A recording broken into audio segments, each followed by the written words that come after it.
I was originally, I've had a couple different Sultai decks I've tried to build over the years. I tried building a Sidisi Brood Tyrant for a while and had some fun with that, but it wasn't quite what I wanted.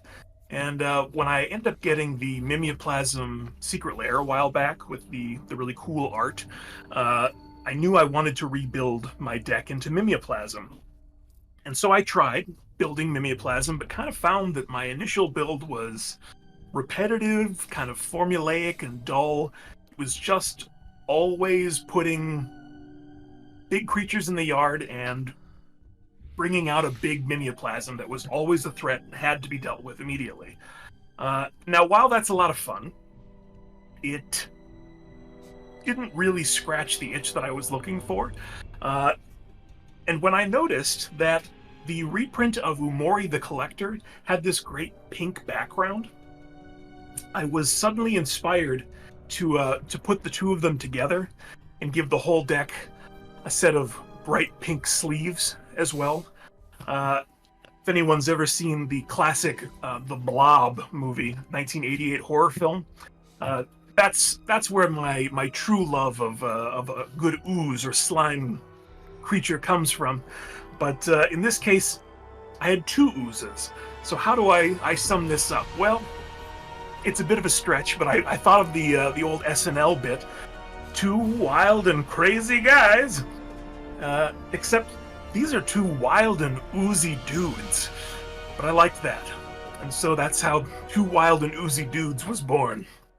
Hello and welcome to the CommanDorks. I'm Beef. I'm Taryn, and you know, as they say, new year, new me, and also new deck, new me. So here we are with more deck tech videos, two Sultai deck techs this time around, with an all-Sultai slugfest in the near future. In this video, I'll be discussing my Mimeoplasm deck, Two Wild and Oozy Dudes, with Umori the Collector as a companion, which means aside from the lands, this is a strictly creatures-only deck with a slimy reanimation package to boot.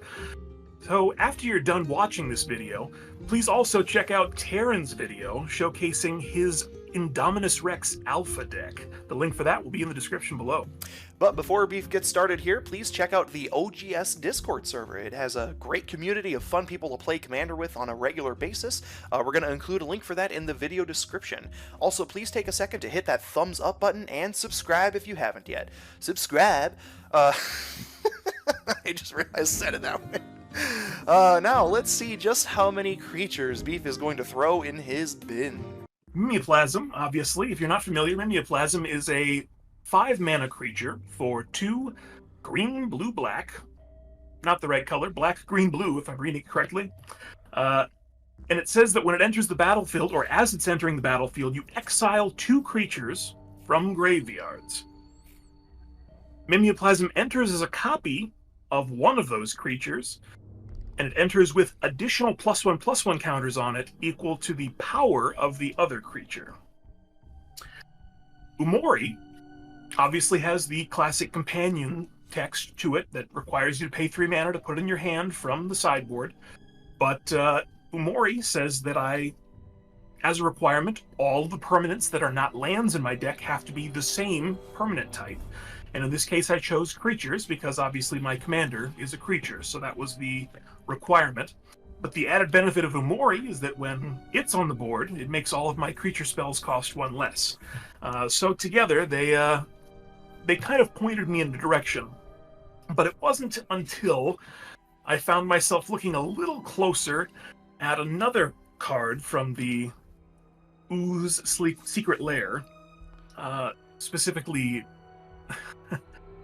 Necrotic Ooze, that I started to see some really interesting toolboxy opportunities to build into this deck. But we'll get to some of that later.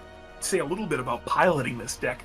I found that it starts a little slow, but that's actually to my advantage. It allows me to kind of slip under the radar and try and build while someone else is being scarier. Time is usually on my side with this one because the graveyard is just going to keep getting fuller unless something tragic happens to it.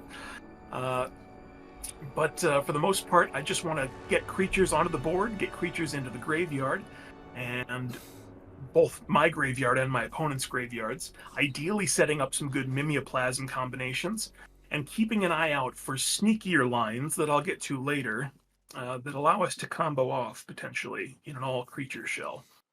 So let's dive in. I'm going to mention a few key pieces off the bat here. Ones that I really like seeing in my opening hand, cards that set me up for the best possible outcomes as the games go on.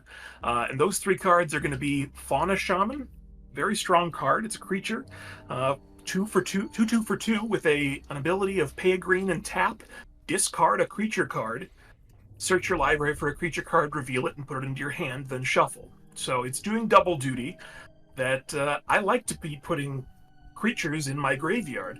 And when I have, say, a large creature in my hand early game that I can't cast anyway, the best place for me to have it is in the graveyard where it's setting up a future Mimeoplasm. So that's great, and it's finding specific pieces out of my deck, which is also really helpful considering when you're only running creatures and lands, it comes with its own unique challenges. So you have to roll with those punches. The second card that I'll mention is well known, and it's to a degree it's a win condition in this deck as well. But it's Laboratory Maniac, and as this deck tries to mill itself, and as we're going to be playing in a all Sultai pod, there may be a lot of mill going on. So the benefits of having a Laboratory Maniac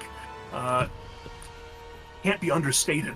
But the opportunity to, if you would draw a card while your library has no cards in it, you win the game. Yeah, I'm glad to have that around. And the last piece that I want to mention, because it's probably my favorite card in the deck, is Bonded Fetch.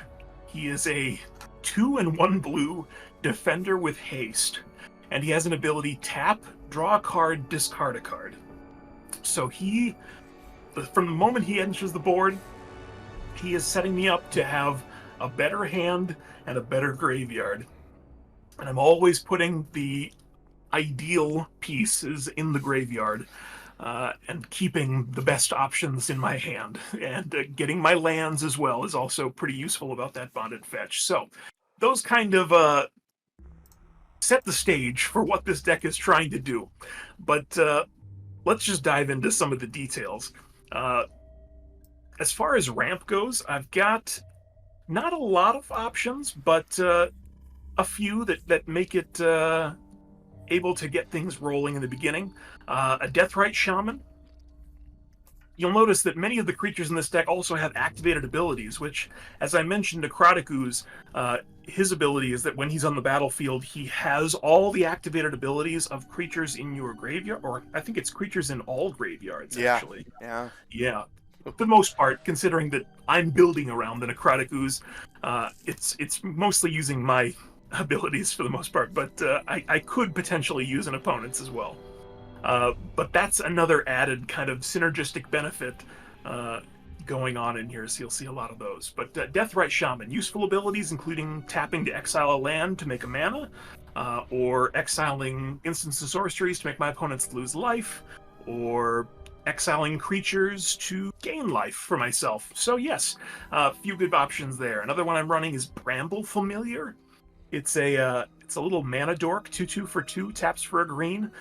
It's also got a pay 2 tap and discard a card, return it to your hand.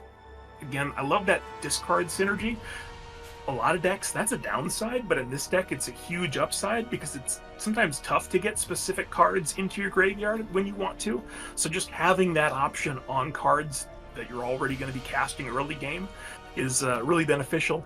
And then the added benefit, that Bramble Familiar that bounces itself, it also has an adventure sorcery stapled onto it, so that I can use it to mill 7 cards and then put a creature or land, in my case, creature or land, no enchantments except for one creature enchantment, can put them onto the battlefield. So good synergy there as well. A couple more, running Burnished Heart, the deer for 3 that sacks itself for 3 and gets 2 basic lands. Classic, and it's putting a creature in the graveyard, so that's also fitting. I'm also running Tato Farmer from the Fallout set. Has landfalls. As whenever a land enters the battlefield under your control, you may you may get 2 rad counters, and rad is going to be milling me, so that's beneficial. And the Tato Farmer also says you can tap it to put target land in a graveyard that was milled this turn onto the battlefield under your control tapped. So it's going to help me get some of my lands back as I'm milling them. One of the upsides that I like about building the deck with just creatures is that when I have built Sultai in the past and I'm trying to do self-mill, whenever you hit like an artifact or an enchantment or an instant or a sorcery, it's just a whiff. It's a disappointment. But at least in this deck, the only whiff I can get is a land, so things like Tato Farmer help to mitigate that downside as well. Pure gas in the graveyard. Yeah. And then the last piece that is technically a ramp piece, but I don't think I've ever seen anyone else run it, but I'm running it because of reasons. It's Diamond Lion. It's a 2/2 for 2 artifact creature cat. And it has an ability: tap, discard your hand, sacrifice Diamond Lion, add 3 mana of any one color, activate only as an instant. Really, normally, I think that's kind of a terrible effect. But there are situations early game where I might have a handful of big creatures and want to dump them into the yard, and getting that mana that I can then spend to put Umori into my hand, or, cast, put Umori into my hand and then cast it, or set myself up for a big Mimeoplasm as well with that mana. It actually works better than you would think. So it's a neat piece in here for ramp. It's the fair Lion's Eye Diamond. Yeah, exactly. Yeah. So I'm having fun with that one. Some card draw pieces. Fadia Seer, or I'm probably mispronouncing this one, Faadia Seer. It's a 1/1 for 1 and a green human shaman with a tap ability: draw a card and reveal it. If it isn't a land card, discard it. So it's either going to put a creature in my graveyard or it's going to put a land in my hand. Either way, totally what I want. And it's an activated ability. So it's just one more piece of synergy, some activated ability that could be useful, when it's in my yard as well. I mentioned Bonded Fetch earlier. He's my favorite, my little homunculus. Heartwood Storyteller is fantastic in this deck. It's a tree folk for 3, a 2/3. Whenever a player casts a non-creature spell, each of that player's opponents may draw a card. Breaking parity! Oh, yeah. I have, I think, 2 creatures that have adventures on them. So those are the only 2 non-creature spells I could possibly cast in this deck. So for the most part, Heartwood Storyteller is just going to be getting me mostly the value, as well as my opponents, but I'm going to be not giving my opponents extra value. It's going to skew in your favor, for sure. Right. Yeah. And, the benefit of something that's giving people card draw is that maybe they'll think about holding off on a board wipe, because they might want, to draw cards. Fingers crossed, I don't know. We'll see. Very creature heavy, so if I get heavily disrupted, it could be difficult, but we'll find out how things go. Another card draw piece that's great here at 3 mana is Jace's Archivist for 1 and 2 blue. It has a tap ability: pay a blue, tap. Each player discards their hand, and then everyone draws cards equal to the highest amount of cards discarded this way. So it's great. It's going to refill my hand, maybe after a Diamond Lion. It's going to dump my cards into the graveyard. It's going to dump my opponent's hands into the graveyard and refill them. So it's lots of extra stuff going in, and extra value options for my Mimeoplasm to try and get some sort of terrible amalgamation onto the board. Kiora, the Rising Tide, 2 and a blue, enters, draw 2, discard 2. So pretty simple. Obviously, kind of matches what I've been talking about. A lot of discard, a lot of draw, just digging. And the added benefit of Kiora, it has Threshold. So whenever Kiora attacks, if there are 7 or more cards in your graveyard, you may create Scion of the Deep, a legendary 8/8 blue octopus creature token. So for 3 mana, draw 2, discard 2, get a body that's a 3/2, and it's probably going to make you an 8/8 before too long. There's a lot of value in that really small package, so I was pretty excited to add that one. Uh, Not one that I would typically see someone mention is just a card draw piece. Usually it's someone's commander, and usually it's a problem, but Uro, Titan of Nature's Wrath, running in the deck. He likes to play in the graveyard with the escape ability, so I can take advantage of that. But it also has when it ETBs or attacks, you gain 3 life and then draw a card, and you may put a land from your hand onto the battlefield. Duosimic is what that means. Yeah, exactly. It's Simic good stuff, put to nefarious Sultai purposes. Yes. So I'm looking forward to seeing that value. Plus, Uro for 3 mana, he's going to get that value. It's basically an instant, or basically a sorcery when you cast him that first time, and then he's just a 6/6 in my graveyard. So I can get value in the form of +1/+1 counters, from him later if I want to use him as the second creature for Mimeoplasm, and that's just fine. 6 is a pretty good option. Let's see, Prime Speaker Zagana, probably the best card draw piece in this deck. Prime Speaker Zagana is 2 green and 2 blue for a legendary Merfolk wizard, and when it enters, it's a 1/1. It enters with +1/+1 counters on it equal to the greatest power among creatures you control, and then you draw cards equal to its power. So I really like dropping Prime Speaker right after I've put a really big Mimeoplasm on the board so that I can draw like 15-20 cards. That's ideal. Or sometimes it's great if Prime Speaker Zagana is one of the cards that I exile with Mimeoplasm, so that's the underbody, and then I put extra counters on it with something else.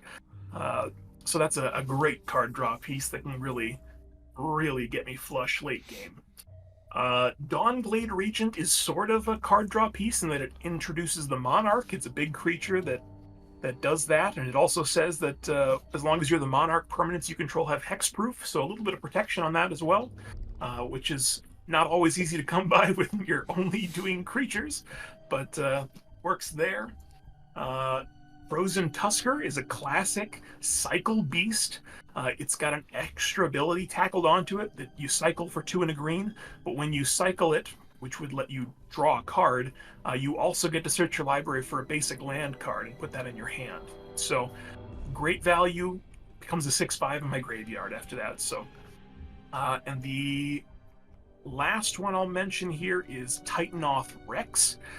Is a 11/11 trample for 9, and it has a cycling ability of 1 and a green, so I can pay that and discard it.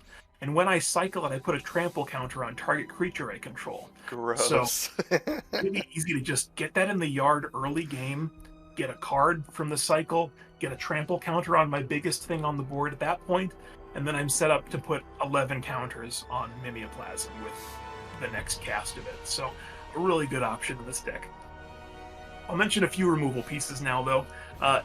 Haywire Might for 1, an artifact, creature, insect, pay a green, sack it, exile, target non-creature artifact or enchantment.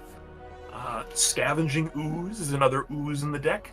It has some targeted graveyard removal on it, and it can make itself bigger if it's exiling creatures, so that's nice.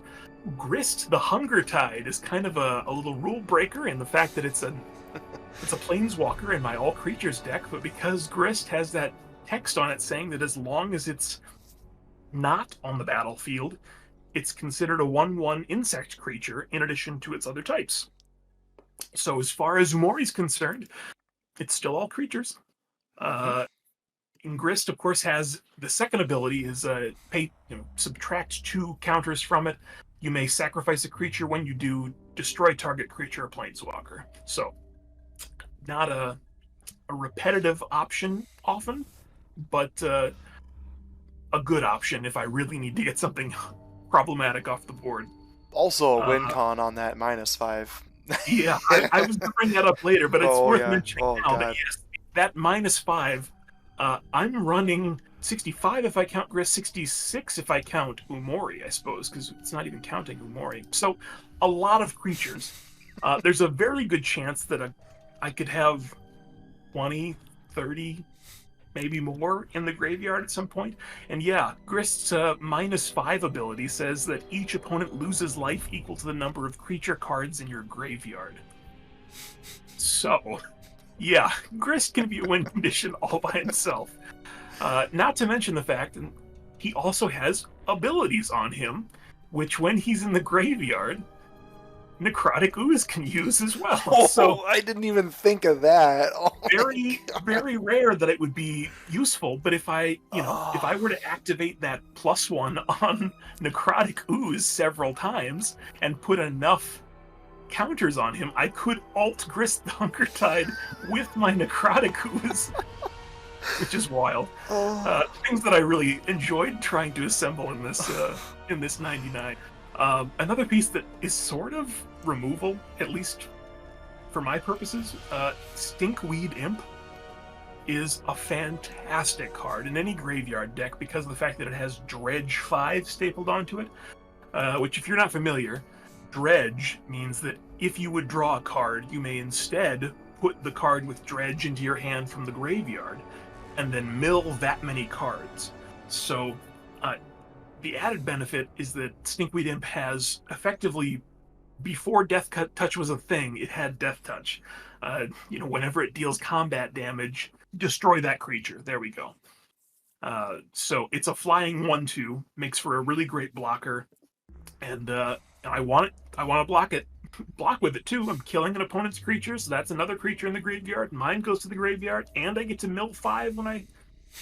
Yeah, it's a good piece. The Trigon Predator is a flying Sultai beast that whenever it deals combat damage to a player, I can destroy target artifact or enchantment that player controls.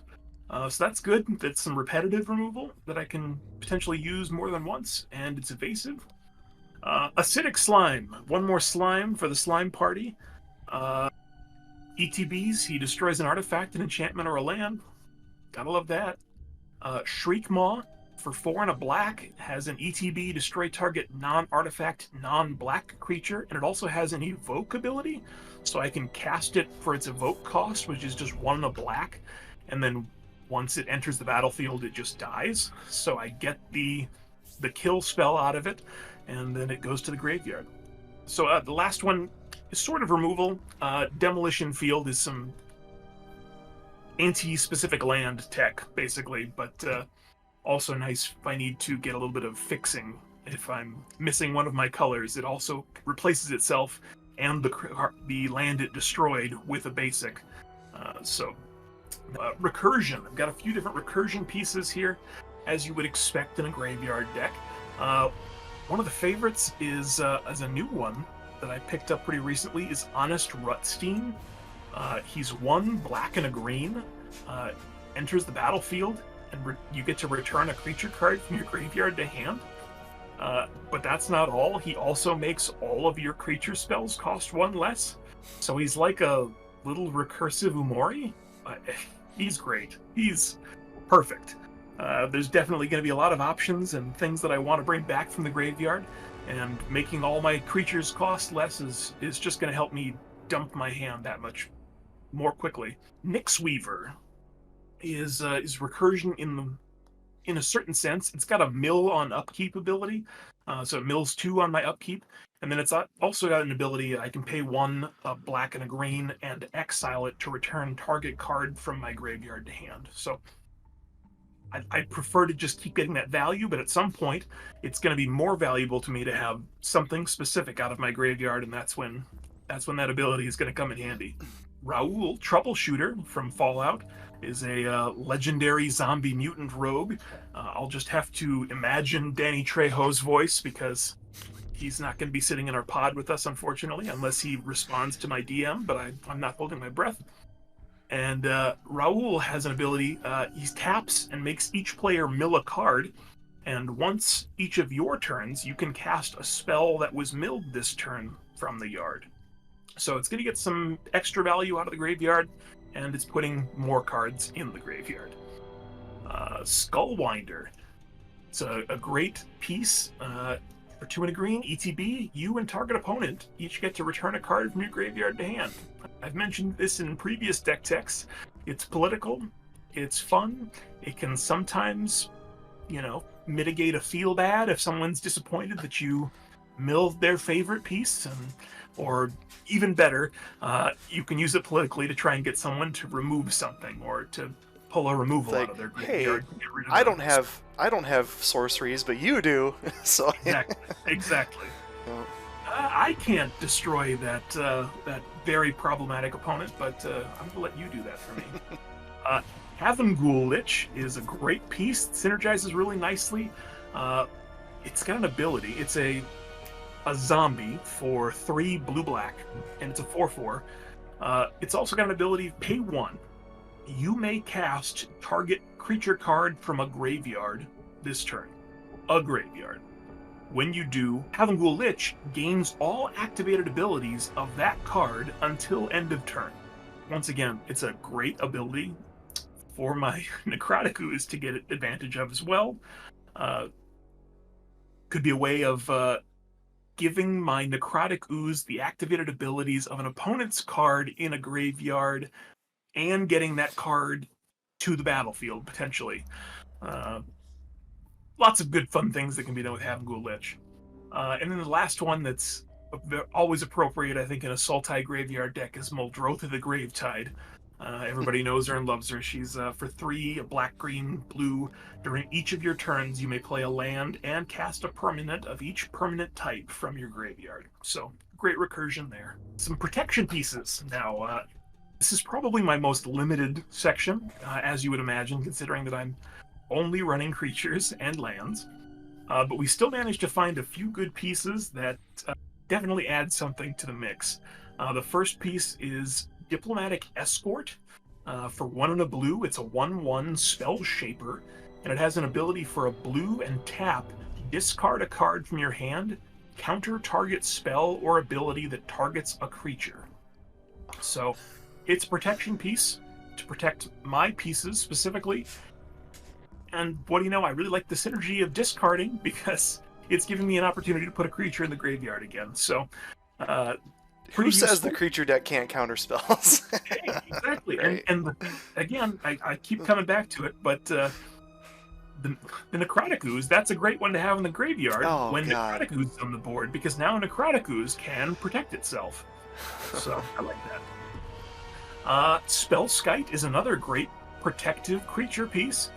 2 mana for a 0/4 artifact creature, Phyrexian Horror, and it's got a Phyrexian blue mana ability, which is 2 life or a blue mana, and I can do that to change target spell or ability to Spellskite or Necrotic Ooze, hypothetically.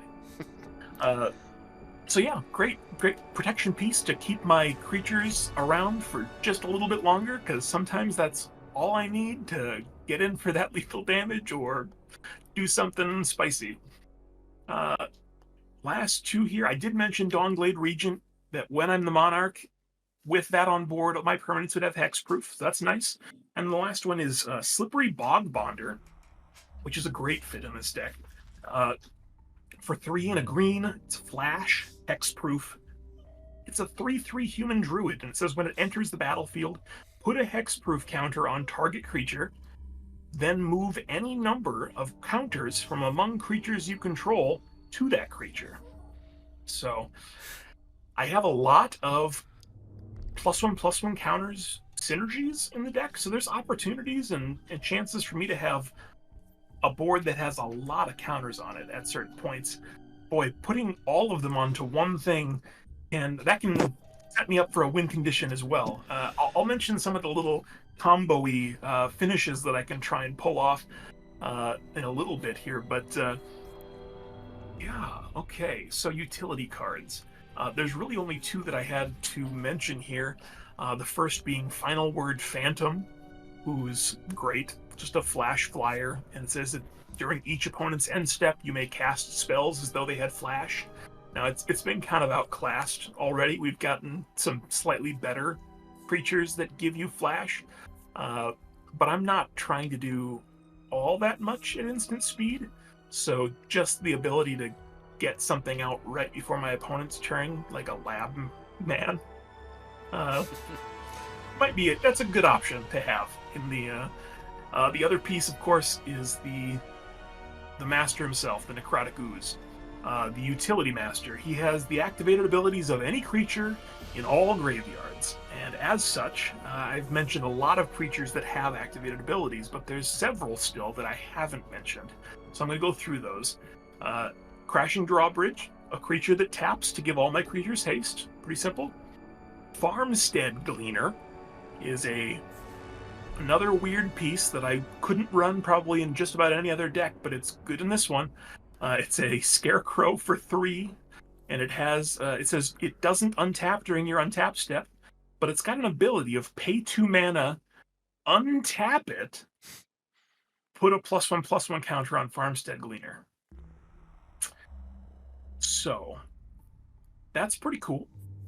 We'll just keep going. Spark Hunter Masticore is another weird card that I have never been able to fit into any deck, but this one, as an additional cost to cast Spark Hunter Masticore, you have to discard a card, putting creatures in the yard. It's got protection from planeswalkers, and it's got 2 abilities.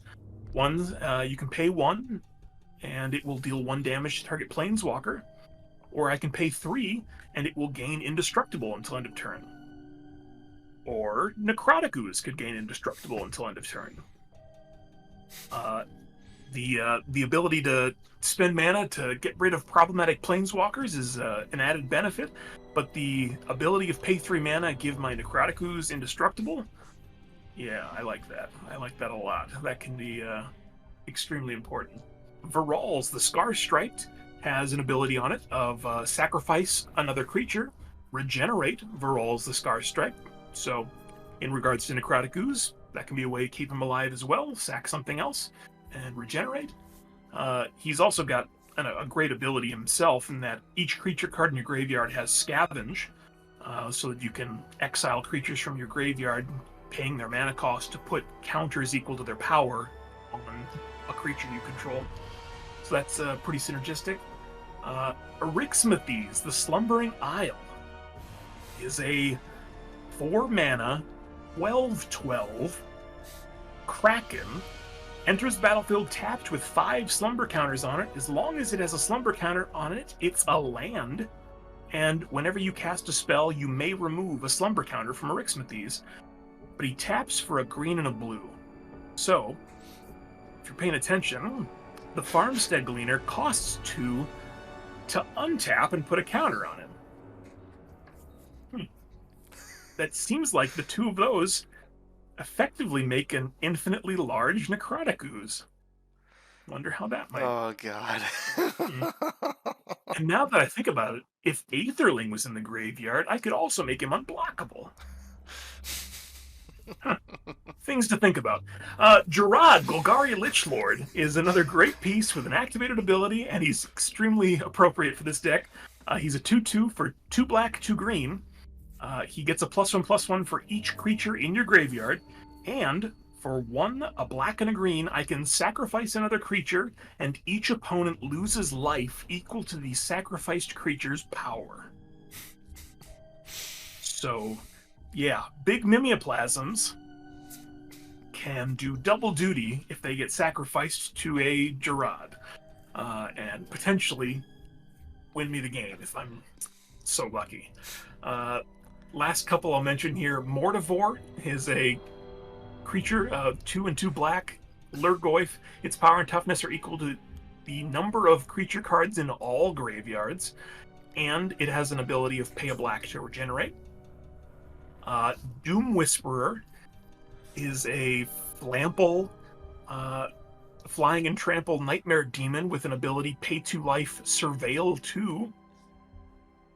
So that's pretty great. I like that a lot. Can help me put the right things in the graveyard. For you, it might as well just say Mildew. Might as well. But there might be, I mean, that surveil, it's nothing to sneeze at. If I really want my land, and I can that's true. keep that on top, that's great. And then the last one that is also part of some combos that I'll fully explain in a little bit, but Mirror Mad Phantasm also has an activated ability. Now, Mirror Mad Phantasm, if you don't know it, it's an old Innistrad card that's been sitting in my binder for over a decade, and it's finally got a great home.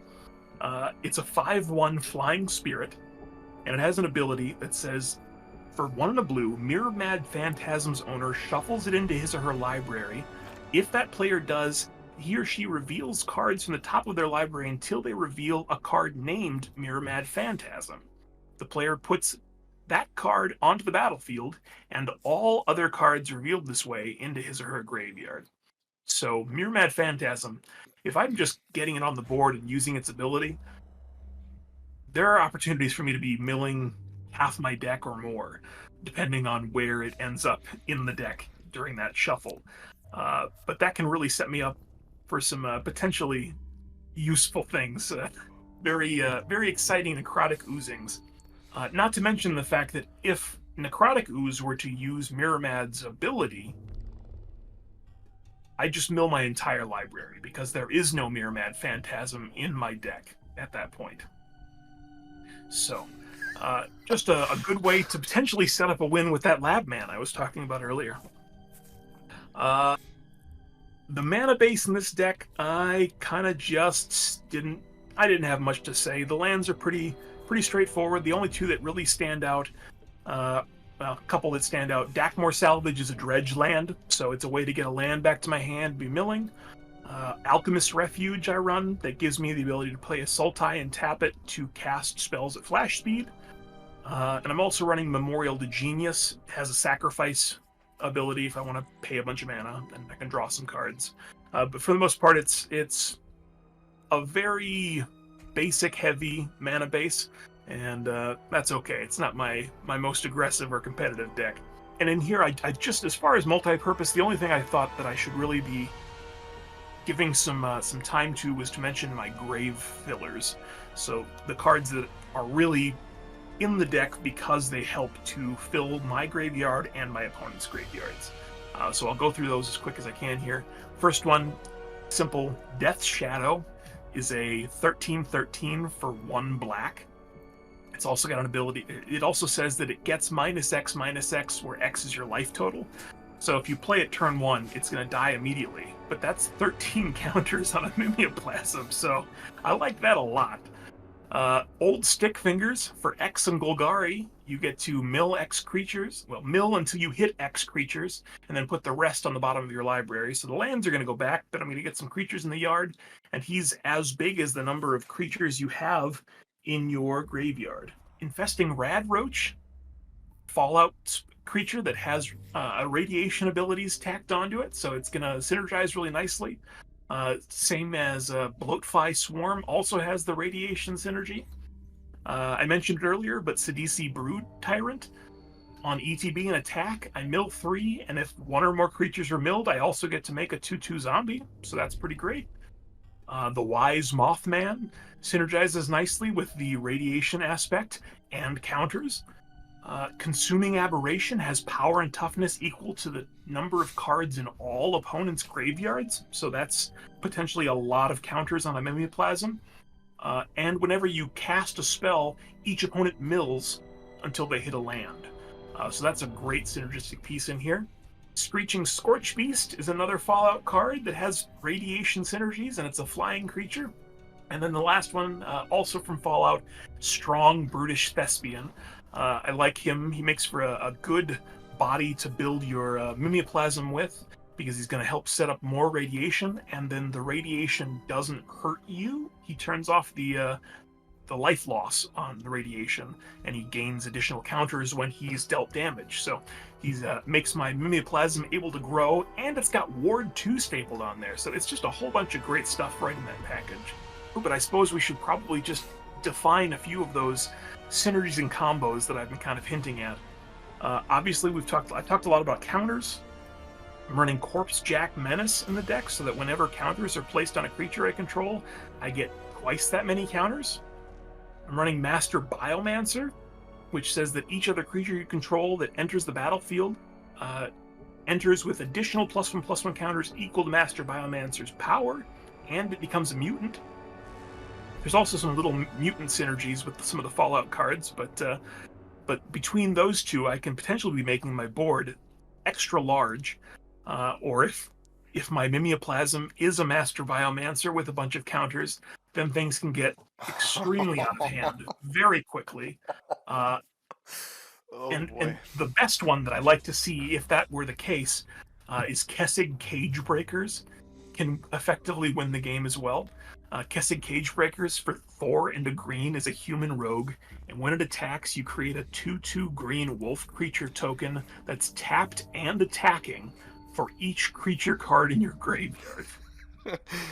So if God. they come in and they get pumped up by Master Biomancer, uh, and doubled by a Corpse Jack Menace, and things can get out of hand if the right pieces are all assembled. But Kessing Cage Breakers can really take advantage of all the hard work you're doing to fill your graveyard in the early game.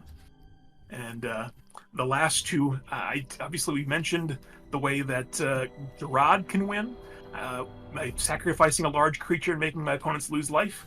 I've mentioned how Grist can win the game with its ultimate, making my opponents lose life equal to the number of creatures in my graveyard. And then, of course, the Leveler is also in the deck. The Leveler, he's such a goofy card, but it works really nicely in here because, worst case scenario, he's a 10/10 that I can put in my graveyard and exile to get 10 counters on Mimeoplasm. Best case scenario, I've got Laboratory Maniac on the board and something that taps to draw a card. And then I just cast him for 5 or 4, if I've got Umori out there, and deck myself for the win. Cast him in opponent's end step at instant speed.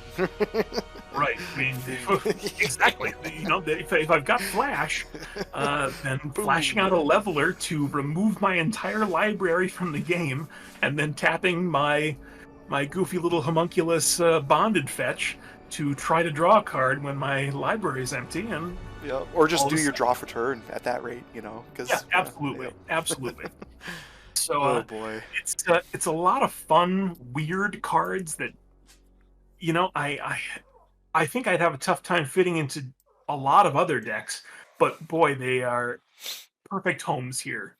As far as weaknesses and challenges, obviously, anything that's graveyard hate, I think any of us in Sultai are probably going to have a tough time with. And if I have to try and interact on the stack to prevent an opponent from winning or from ruining all my plans, I've got a couple options, but they're limited, and that's the reality of what I'm. If I'm going to swim in these waters, that's the price I have to pay. So I'm okay with that, and it's a small price to pay for Sultai shenanigans, I think. But that is two wild and oozy dudes in my worst strange European accent, trying to emulate Dan Aykroyd and Steve Martin. But there you have it. There's my Sultai party, and hopefully, you guys will all be doing some sort of self mill as well. It's just going to accelerate me if I'm lucky. So, there's a very I strong. I know something about your deck, and you like to pitch creatures in the yard, don't you? Boy, Yep, a little bit. Yep. that might be helpful. What do All you know? right. Mimeoplasm, one of his hands looks like a dinosaur. I don't know. That might be. It might be an Indominus. It might be Indominus. I don't know if you're going to let your commander go to the graveyard. But if you do, then I might have to take him. oh god.